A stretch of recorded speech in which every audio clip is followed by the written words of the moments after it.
एजेंसियां हैं, पुलिस की टीम है और ये तस्वीरें मैं अपने दर्शकों को दिखाना चाहूंगा। कैमरामैन सदाशिव को कहूंगा तो जूम करके दिखवाए क्योंकि हम काफी दूर हैं।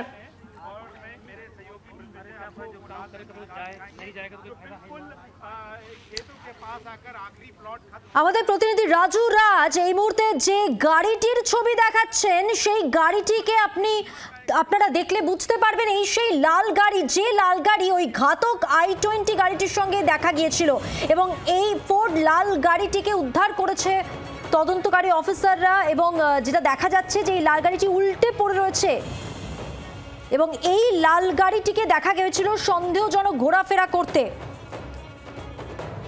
এই লাল গাড়িটি খোঁজ করা হচ্ছিল এবং সেই লাল গাড়ি উদ্ধার করা গেছে।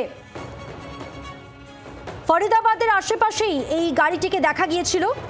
দেখতে পাচ্ছেন সেই লাল ফোর্ড গাড়িটি, ঘাতক i20 সাদা গাড়িটির সঙ্গে এই লাল গাড়িটিকেও ঘুরতে দেখা যায়।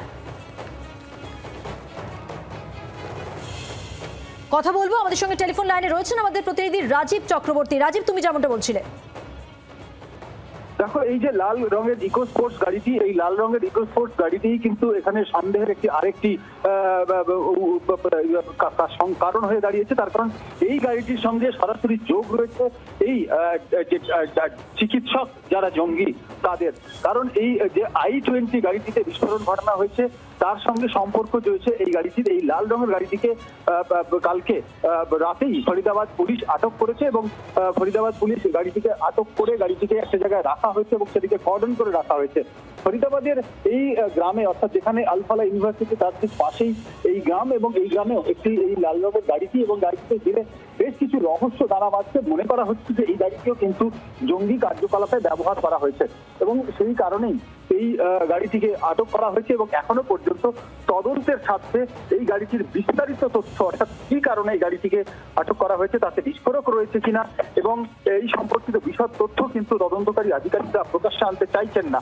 কিন্তু গতকাল রাতেই এই গাড়িটিকে বাজেয়াপ্ত করা হয় এবং যে এক ব্যক্তির বাড়ির পাশে একটি ফাঁকা মাঠে গাড়িটিকে রাখা ছিল সেখানে গাড়িটিকে কিন্তু পুলিশ ঘিরে ফেলেছে এবং ওই এলাকায় কাউকে যেতে দেওয়া হচ্ছে না। যেটি বলা হচ্ছে, যেটি বক্তব্য, তাহলে যে এই গাড়িটি সরাসরি সম্পর্কযুক্ত বিস্ফোরণের সঙ্গে এবং যারা বিস্ফোরণ ঘটিয়েছে তাদের সঙ্গে। এই গাড়িটিকে, যে লাল রঙের ইকো স্পোর্টস গাড়ি, সেটিকে তাতে বিস্ফোরক থাকতে পারে এমনটাও কিন্তু অনুমান করছেন তদন্তকারী আধিকারিকরা।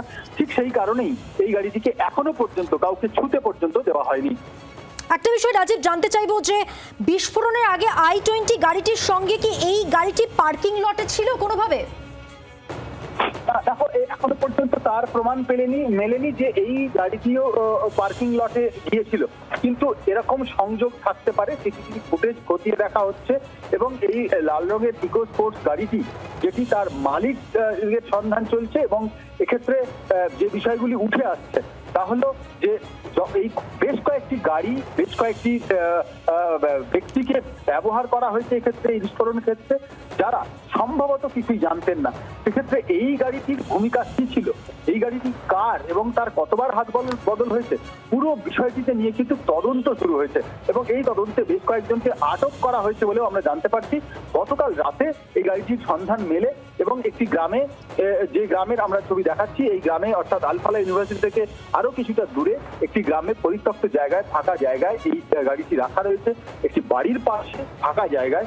এবং এই গাড়িটিকে ঘিরে তদন্তকারী আধিকারিকরা যেটা সন্দেহ করছেন যে এই গাড়িটিকে বিস্ফোরণের কাজে ব্যবহার করা হয়েছে এবং অন্য কোনো পরিকল্পনাও ছিল। অর্থাৎ একদিকে যেমন i20 গাড়িটি। রাজীব, তুমি আমাদের সঙ্গে থাকো। যে গাড়িটা আপনারা দেখতে পাচ্ছেন ইকো স্পোর্টস, এই গাড়িটির খোঁজ করা হচ্ছিল এবং সন্ত্রাস মডিউলের জাল দেশ জুড়ে ঘাতক ওমারের দ্বিতীয় গাড়ি এটাই মনে করা হচ্ছে। যদিও তদন্ত সাপেক্ষ হরিয়ানার গ্রাম থেকে একটা বিস্তীর্ণ একটা মাঠের মতো জায়গা থেকে আপনারা দেখতে পাচ্ছেন ওই গাড়িটি উল্টে পড়ে রয়েছে, ওই গাড়ি উদ্ধার হয়েছে, গাড়িতে লুকিয়ে রয়েছে কি আরো প্রমাণ, আর সেই ক্লু খুঁজছেন এবার তদন্তকারীরা।